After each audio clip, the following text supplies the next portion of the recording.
नमस्कार, ANP news देख रहे हैं आप और मैं हूं आपके साथ मुस्कान। स्वागत है आप सभी का एएनपी न्यूज के स्पेशल बुलेटिन में।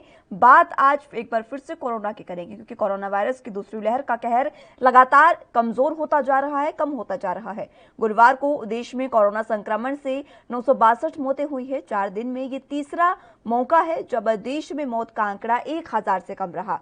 इसके अलावा नए मामलों की संख्या 50,000 के ऊपर बनी हुई है। बीते बुधवार को देश में 54,069 नए मामले सामने आए थे। गुरुवार को 962 मरीजों ने कोरोना के चलते दम तोड़ा है। वहीं देश में 51,256 नए मरीज मिले हैं। देश की राजधानी दिल्ली में कोरोना के नए मामलों की संख्या में लगातार कमी का सिलसिला जारी है। पिछले 24 घंटे में दिल्ली में 109 नए कोरोना के केस मिले हैं, जबकि 8 लोगों को इस दौरान संक्रमण से जान गंवानी पड़ी है। दिल्ली में कोरोना संक्रमण दर 0.14% है। पिछले 24 घंटे में दिल्ली में 8 मरीजों की मौत के साथ यहां कोरोना से मौत का कुल आंकड़ा 24,948 पहुंच गया है। यहां एक्टिव केस की संख्या 1,767 है। होम आइसोलेशन में 523 मरीज हैं। दिल्ली में सक्रिय यानी एक्टिव मरीजों की दर लगातार दूसरे दिन 0.12% है, जबकि रिकवरी दर लगातार दूसरे दिन 98.13% दर्ज की गई है। वहीं कोरोना के बढ़ते मामलों के चलते महाराष्ट्र के उप मुख्यमंत्री अजित पवार के गांव काटेवाड़ी में 7 दिनों के लिए लॉकडाउन लगाया गया है। बारामती में कोरोना के मरीजों की संख्या बढ़ने के बाद यहां फैसला लिया गया है। दरअसल पुणे जिले में कोरोना की दूसरी लहर भले ही सुस्त पड़ी हो, लेकिन बारामती तालका में कोरोना रोगियों की संख्या लगातार बढ़ती जा रही है। इसलिए प्रशासन कोरोना हॉटस्पॉट वाले 7 गांवों को बंद करने का निर्णय उसने लिया है। इसमें उप मुख्यमंत्री अजित पवार का काटेवाड़ी गांव भी शामिल है। बात मध्य प्रदेश की करें तो मध्य प्रदेश में कोविड टीकाकरण महाअभियान के तीसरे दिन 24 जून को शाम 6 बजे तक 6,69,229 लोगों को टीकाकरण किया गया। वहीं कोरोना टीकाकरण आज यानी 25 जून को आयोजित नहीं होगा। गुजरात राज्य में 8 नगर निगमों और वापी, अंकलेश्वर, मेहसाणा, गांधीनगर समेत कुल 18 शहरों में रात्रि कर्फ्यू समेत पाबंदियां जारी रहेंगी। इन 18 राज्यों में रात कर्फ्यू रात 10 बजे से सुबह 8 बजे तक 1 घंटे कम कर दिया गया है। कोरोना के मामलों की कमी के बीच अब किसानों ने भी अपना आंदोलन तेज कर दिया है और गाजीपुर बॉर्डर पर ट्रैक्टर मार्च निकालने की बात कही है। रिहर्सल के लिए 2-2 जिलों को ट्रैक्टर मार्च लेकर गाजीपुर बॉर्डर आने का आह्वान किया गया है। पहला मार्च 25 जून यानी आज गाजीपुर बॉर्डर पहुंचेगा। नरेश टिकैत की अगुवाई में ये ट्रैक्टर मार्च यहां पहुंचेगा, जिसके बाद यहां पर रिहर्सल की जाएगी और एक बार फिर से आंदोलन को गति दी जाएगी।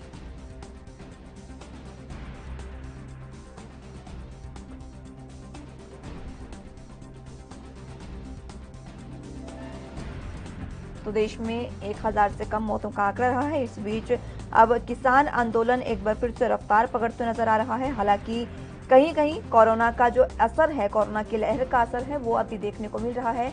जिस तरह से महाराष्ट्र की बात करें तो महाराष्ट्र के 7 गांव ऐसे हैं जहां पर ज्यादा संख्या में कोरोना के केस मिले हैं, जिसके बाद 7 गांवों को हॉटस्पॉट मानते हुए उन्हें बंद करने का निर्णय लिया गया है। इस गांवों में उप मुख्यमंत्री अजित पवार का गांव काटेवाड़ी भी शामिल है। मध्य प्रदेश में कोविड टीकाकरण महाअभियान तीसरे दिन 24 जून को रहा।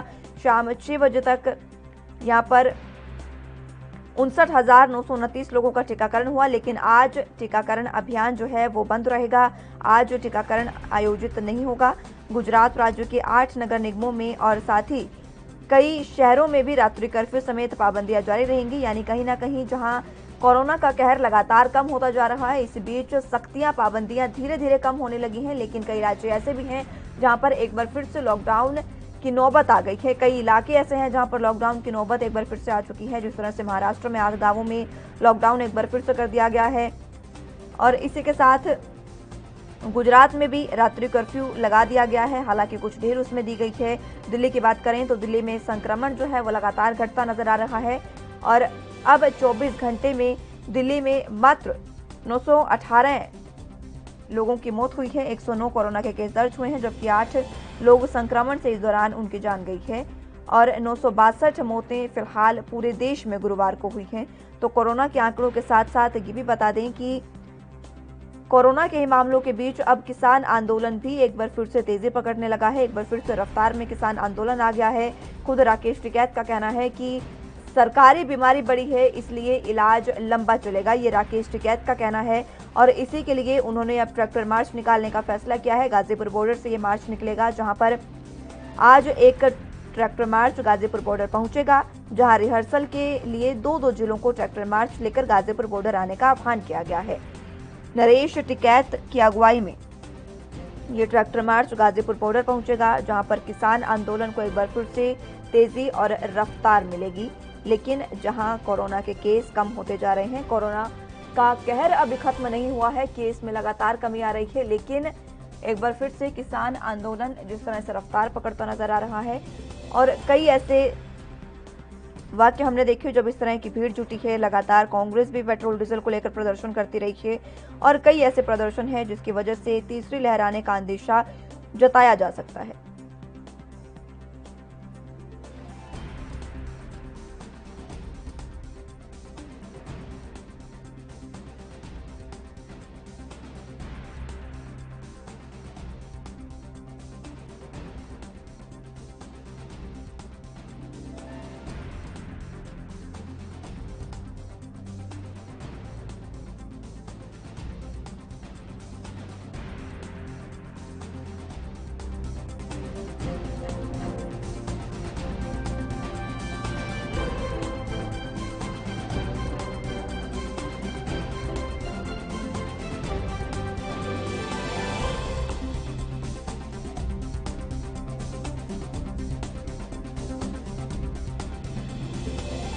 लगातार कम होता जा रहा है, लेकिन इस बीच संक्रमण कहीं ना कहीं बढ़ता जा रहा है, जिसको लेकर एक बार फिर से लॉकडाउन की नौबत आ गई है। बात पूरे देश की करें तो गुरुवार को देश में कोरोना संक्रमण से 962 मौतें हुई है। 4 दिन में ये तीसरा मौका है जब देश में मौत का आंकड़ा 1000 से कम रहा। इसके अलावा नए मामलों की संख्या 50,000 के ऊपर बनी हुई है। बीते बुधवार को देश में 54,069 नए मामले सामने आए थे, जबकि गुरुवार को 962 मरीजों ने कोरोना के चलते दम तोड़ा है। वहीं देश में 51,256 नए मरीज मिले हैं। देश की राजधानी दिल्ली में कोरोना के नए मामलों की संख्या में लगातार कमी का सिलसिला जारी है। पिछले 24 घंटे में दिल्ली में 109 नए कोरोना के केस दर्ज हुए हैं, जबकि 8 लोगों को इस दौरान संक्रमण से जान गंवानी पड़ी है।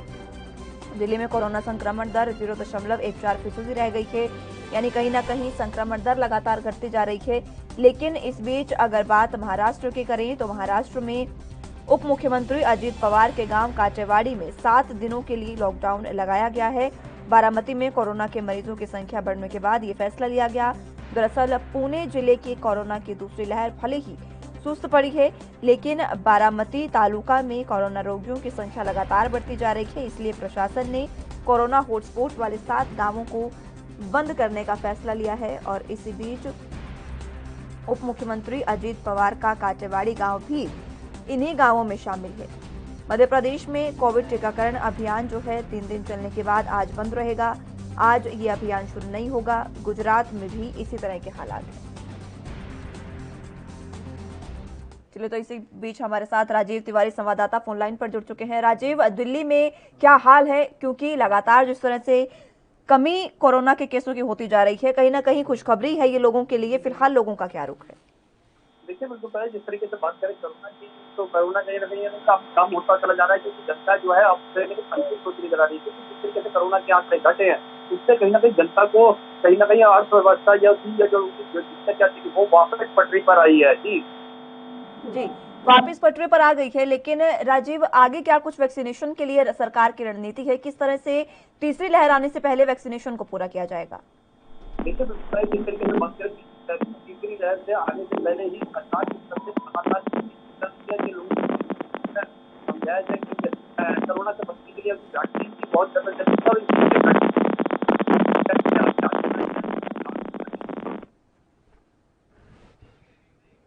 ठीक है राजीव, आप बने रहिए हमारे साथ, जानकारी आपसे लेते रहेंगे। और कम होते जा रहे हैं, लेकिन इस बीच कई राज्य, कई इलाके ऐसे भी हैं जहां पर कोरोना का कहर एक बार फिर से शुरू हो गया है। इसी के साथ हमारे साथ संवाददाता मुरारी सिंह लाइव जुड़ चुके हैं मुंबई से। मुरारी, मुंबई के 7 गांवों को अब एक बार फिर से महाराष्ट्र के 7 गांवों में जो लॉकडाउन लगाया गया है, वहां की क्या स्थिति है और क्या कारण था, कितने केस वहां पर मिले जो लॉकडाउन तक लगाने की नौबत आई?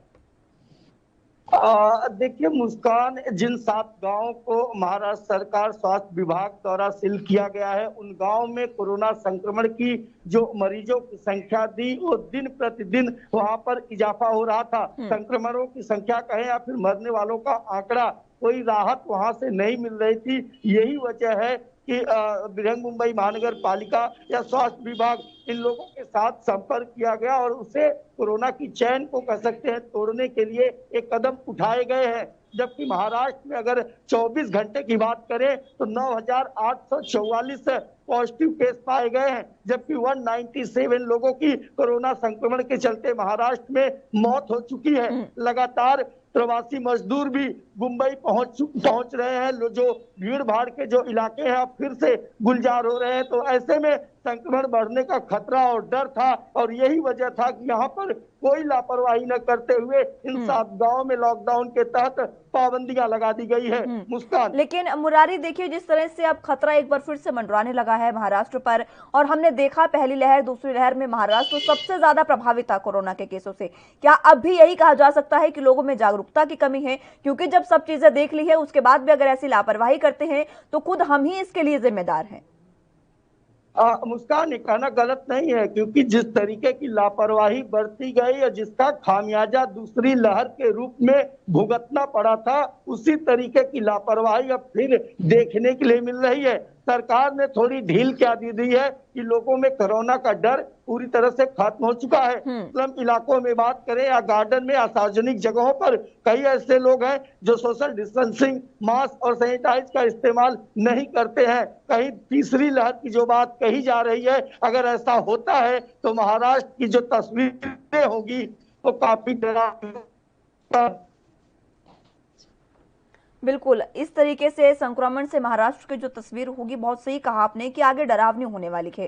क्योंकि पहली दूसरी लहर हमने देखी है, तीसरी लहर का भी आशंका अब वैज्ञानिक लगातार जता रहे हैं। और इस बीच अगर तीसरी लहर आती है और इसी तरह की लापरवाही नजर आती रही तो मुरारी, आखिर कैसी स्थिति बनेगी, ये सोचकर भी वाकई भय लगता है। मुस्कान, देखिए जो 2 तस्वीरें कोरोना काल में मुंबई सहित महाराष्ट्र की देखने के लिए मिली थी, पूरा देश कह सकते हैं कि उन तस्वीरों से थर्रा गया था। उसके बावजूद भी इस तरीके की लापरवाही, चाहे वो दादर का भाजी मार्केट हो या फिर कह सकते हैं कि बस अड्डे हो या फिर सार्वजनिक जगहें हो, अभी भी कोरोना के नाम का जो डर है वो पूरी तरह से निकल चुका है और लापरवाही अभी भी बढ़ती जा रही है। और जिस तरीकों से डॉक्टर, वैज्ञानिक, साइंटिस्ट बता रहे हैं कि अगर तीसरी लहर आती है तो सबसे ज्यादा स्थिति महाराष्ट्र की खराब होगी, क्योंकि यहाँ पर लेकिन मुरारी देखिए, आखिर ये क्या कारण हो सकता है? हम क्या कह सकते हैं कि इतनी लापरवाही लोग करते नजर आ रहे हैं? क्योंकि तस्वीरें सबने देखी है, लोग खुद ये चीजें भुगत चुके हैं, कई लोगों ने अपनों को खोया है और कई ऐसी तस्वीरें हमने देखी हैं जो हमने पहले कभी नहीं देखी थी। इस बीच भी जब इस तरह की लापरवाही होगी तो आखिर हम खुद को ही जिम्मेदार बताएंगे, और क्यों हम अपनी जिम्मेदारी समझ नहीं रहे हैं, ये बड़े सवाल हैं। मुस्कान, देखिए लोगों की जिम्मेदारी के साथ साथ जो प्रशासन है, जो सरकार है, उसकी भी बहुत बड़ी जवाबदारी बनती है। जो गाइडलाइन यहाँ जारी की गई है कि सुबह 7 बजे से शाम के 4 बजे तक दुकानें खुलेंगी, वो भी बीएमसी के नियमाधीन। लेकिन मुंबई के कई ऐसे इलाके हैं जो रातों रात गुलजार हो रहे हैं। अब ऐसे में अगर संक्रमण का चैन फैलता है, अगर इस लापरवाही का संक्रमण बढ़ता है, तो इसका खामियाजा आम जनमानस को भुगतना होगा। और सरकार की जो स्थिति होगी, सरकार किसी भी परिस्थिति में हो, हर संभव वो लोगों की सुरक्षा के लिए तत्पर रहती है। लेकिन जब हालात खराब होंगे तो उसके लिए सरकार ही जिम्मेदार होगी, क्योंकि जो नियम लगाए गए हैं वो पालन नहीं कराए जा रहे हैं। बिल्कुल। जी और मुरारी देखिए, जिस तरह से अब लापरवाही लोगों के सामने आती जा रही है, प्रशासन भी इसको लेकर मुस्तैद नहीं है। क्योंकि अगर लोगों में अभी भी जागरूकता की कमी है, अगर लोगों में हो सकती है तो उन्हें जागरूक करना चाहिए, ये प्रशासन की ही जिम्मेदारी है। लेकिन अब प्रशासन की क्या आगे की रणनीति है कि अब इस स्थिति को कैसे संभाला जाए? देखिए मुस्कान, ये तो पाना काफी मुश्किल होगा कि प्रशासन किस तरीके की रणनीति तैयार कर रही है। लेकिन अगर टीकाकरण अभियान की बात करें तो टीकाकरण अभियान जैसे ही तेज हुआ है, वैक्सीन आ गई है, इन तरीके से लोगों में जो भय, जो डर का माहौल था वो जरूर है और उसकी लापरवाही की जा रही है। पिछले दिनों में जिस तरीके से 5.5 लाख से ज्यादा लोगों को महज एक दिन में वैक्सीनेशन किया गया था, तो उसे लेकर के सरकार, स्वास्थ्य विभाग पूरी तरह से चुस्त और दुरुस्त है। जरूरत है कि जहां पर लापरवाही बरती जा रही है, जहां पर नियमों की धज्जियां उड़ाई जा रही है, जहां पर संक्रमण को बढ़ावा मिल रहा है, ऐसी जगहों पर कोई सख्त कार्रवाई या फिर कोई कड़ी व्यवस्था अगर नहीं की गई तो हालात बिगड़ सकते हैं। मुस्कान, बिल्कुल हालात बिगड़ सकते हैं और उसको संभालने के लिए सरकार को ही तमाम चीजें करनी होगी। बहरहाल बहुत शुक्रिया मुरारी हमारे साथ जुड़ने के लिए और तमाम जानकारी के लिए। तो जिस तरह से कोरोना के केस लगातार कम होते जा रहे हैं, इस बीच संक्रमण दर लगातार घट रही है, लेकिन कहीं ना कहीं इलाके ऐसे भी हैं जहां पर लॉकडाउन की नौबत एक बार फिर से आ गई है। हमारे संवाददाता ने बताया कि लोगों की ही लापरवाही है, लगातार लोग थोड़ी सी पाबंदियों में ढील मिलने के बाद ही इस तरह से बेकाबू होते नजर आ रहे हैं कि संक्रमण एक बार फिर से बढ़ता नजर आ रहा है। और ये जो 7 गांव यहां पर लॉकडाउन की चपेट में आने लगे हैं, यानी कि हॉटस्पॉट उनको बनाया गया है और जिनको बंद किया गया है, वहां पर लॉकडाउन की जो स्थिति आ गई है उसमें खुद उप मुख्यमंत्री का गांव भी शामिल है। तो इस बीच कहा जा सकता है कि प्रशासन लोगों को जागरूक करने में हालांकि अब भी कहीं ना कहीं मुस्तैद नहीं है और लोगों को जागरूक नहीं कर पा रहा है। इस तरह की स्थिति लगातार देखने को मिली है। पहली और दूसरी लहर में महाराष्ट्र सबसे ज्यादा कोरोना के केसों से जूझ रहा था और तस्वीरें हम सब ने देखी थी, कई लोगों ने अपनों को खोया और कई ऐसी तस्वीरें थी जो हम नहीं देखना चाहते थे, फिर भी हमने देखी, लेकिन जोर नहीं था। लेकिन अब लोग जिस तरह की लापरवाही कर रहे हैं, ये कहीं ना कहीं उनके खुद के लिए भी और देश के लिए एक बड़ा खतरा साबित हो सकती है।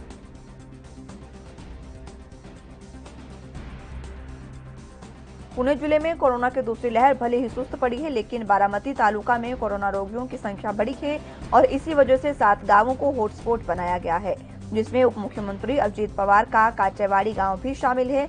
बात मध्य प्रदेश की करें तो वहां पर कोविड टीकाकरण महाअभियान के तीसरे दिन 24 जून को शाम 6 बजे तक 6,69,929 लोगों का टीकाकरण हुआ है। वहीं कोरोना टीकाकरण आज यानी 25 जून को आयोजित नहीं किया जाएगा। आज टीकाकरण गुजरात में नहीं होगा।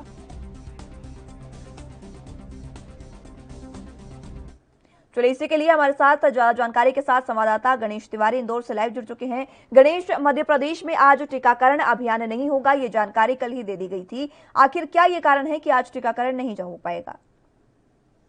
देखिए मुस्कान, मध्य प्रदेश में बात करें तो टीकाकरण हालांकि विश्वव्यापी रूप से चल रहा है और लगातार जो है यहाँ पर टीकाकरण अभियान चल रहा है, लेकिन अगर मंगलवार और शुक्रवार की बात करें तो हालांकि यहाँ पर जो वैक्सीनेशन होता है उससे नहीं किया जाता है, क्योंकि इस दिन अगर बात करें तो जो मीजल्स बीमारी होती है छोटे बच्चों की और पोलियो होती है, इस दिन मंगलवार और शुक्रवार के दिन जो है इन छोटे बच्चों को वैक्सीनेशन लगाई जाती है, जिसकी वजह से जो वैक्सीनेशन टीकाकरण होता है, कोरोना टीकाकरण होता है, वो नहीं लगाया जाता है और मंगलवार और शुक्रवार को पूरी तरह से टीकाकरण जो है बंद होता है। हालांकि अगर प्राइवेट सेक्टर की बात करें तो जो प्राइवेट अस्पताल होते हैं उन्हें जो टीकाकरण उपलब्ध कराया जाता है, वहां पर जो है हर दिन प्रत्येक दिन जो है वीकली किसी दिन भी ऑफ नहीं होता, वहां पर कंटिन्यूटी जो है वैक्सीनेशन का जो कार्य है वो किया जाता है। लेकिन सरकारी स्तर पर जो सरकारी सेंटर बनाए गए हैं, वैक्सीनेशन सेंटर बनाए गए हैं, जो निःशुल्क लोगों को टीकाकरण लगाया जाता है, वहां की अगर बात करें तो वहां पर जरूर मंगलवार और शुक्रवार को गणेश, योग दिवस के दिन खुद प्रधानमंत्री ने लोगों को फ्री वैक्सीन देने का ऐलान किया था। उससे पहले उन्होंने ऐलान कर दिया था और 21 जून से ये वैक्सीन मुफ्त देने का ऐलान उन्होंने किया था। क्या अब लोगों को जो मुफ्त वैक्सीन है वो पूरे तरीके से मिल रही है और वैक्सीनेशन की क्या कुछ स्थिति है? देखिए, अगर मुस्कान सबसे पहले अगर बात करें 21 जून योग दिवस की बात करें तो हालांकि मध्य प्रदेश ने एक रिकॉर्ड भी रचा है, जहां 10 लाख लोगों को वैक्सीनेशन लगाए जाने का एक तरह से लक्ष्य रखा गया था। वहां पर 16 लाख से ज्यादा लोगों को वैक्सीन लगाई गई है। तो हालांकि मध्य प्रदेश में जो है उस दिन की अगर बात करें तो 7,000 सेंटर भी निःशुल्क रूप से बनाए गए थे, जहां पर लोगों के आने जाने, खाने पीने और बैठने की पूरी व्यवस्था सरकार की तरफ से की गई थी, जिसमें केंद्र सरकार पूरी तरह से इस लक्ष्य को पाने के लिए राज्य सरकारों को निर्देशित किया था और राज्य सरकार इस पर निगरानी कर रहे थे। उसके बाद से ही हालांकि लगातार चूंकि 21 जून की बात से बात करें तो हालांकि उस स्तर पर वैक्सीनेशन नहीं लगाई जा रही, क्योंकि उस दिन अगर बात करें तो महाअभियान 21 जून को चलाया गया था। लेकिन अब लोग जो है बढ़ चढ़ कर हिस्सा ले रहे हैं और प्रतिदिन अगर बात करें तो 4 लाख 5 लाख लोग से ज्यादा लोग जो है वैक्सीनेशन का कार्य जो है यहाँ पर किया जा रहा है और लोगों को करीब 5 लाख से ज्यादा लोगों को प्रतिदिन जो है वैक्सीन मध्य प्रदेश में अब लगाई जा रही है। तो हालांकि वैक्सीन का कार्य जो निःशुल्क रूप से प्रधानमंत्री नरेंद्र मोदी ने घोषणा की थी कि 21 जून के बाद से 18 वर्ष के उम्र के लोगों को भी निःशुल्क रूप से वैक्सीन पूरी तरह से मिलेगी। तो जो 75% की हिस्सेदारी केंद्र सरकार की है, उसके तहत अब पूरी तरह से लोगों को निःशुल्क मिल रही है और लोग हालांकि निःशुल्क वैक्सीनेशन को लगवाने के लिए बढ़ चढ़ कर लोग हिस्सा ले रहे हैं और जागरूक नजर आ रहे हैं। बिल्कुल, और लोगों की जागरूकता जो है गणेश, वो वाकई इस समय बहुत जरूरी है, क्योंकि वैक्सीनेशन का काम जितनी जल्दी पूरा हो सकेगा हम तीसरी लहर से उतनी ही ज्यादा तरीके से बच सकते हैं। लेकिन वैक्सीनेशन आपने बताया सुचारू रूप से चल रहा है, आगे और तीसरी लहर से बचने के लिए सरकार की क्या रणनीति है?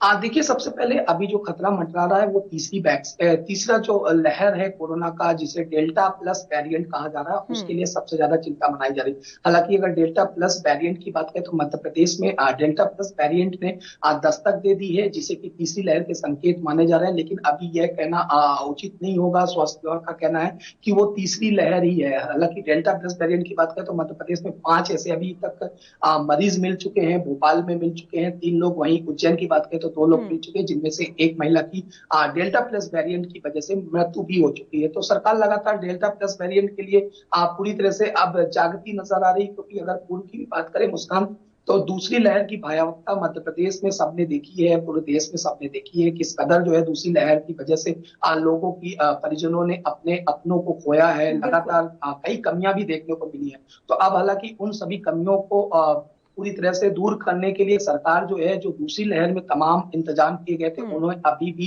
चालू करके रखा है, उन्हें बंद नहीं किया गया, ताकि अगर तीसरी लहर की भयावहता देखने में आती है या ऐसा कुछ संकेत मिलते हैं तो उन सेंटरों पर जो दूसरी लहर के लिए बनाए गए थे, उन्हीं सेंटरों पर तीसरी लहर के मरीजों को रखा जा सके। और खासतौर से छोटे बच्चों के लिए ज्यादा ध्यान दिया जा रहा है। उन छोटे बच्चों के लिए ऐसे कई अस्पताल चिन्हित किए जा रहे हैं जहां पे छोटे बच्चों का इलाज किया जा सके। जी मुस्कान। बिल्कुल गणेश, जिस तरह से आपने बताया अस्पतालों की स्थिति के बारे में कि तीसरी लहर के लिए सरकार पूरी तरह से सचेत है और काम कर रही है, लेकिन अब जो तीसरी लहर आने वाली है अस्पतालों की उसको लेकर क्या स्थिति है? क्योंकि डॉक्टर्स की भी हमें कमी देखने को मिली थी और कहीं ना कहीं और भी चीजों की कमी हमें देखने को मिली थी। तो अब अस्पतालों की क्या स्थिति है और आगे डॉक्टरों की कमी को पूरा करने के लिए क्या किया जा रहा है?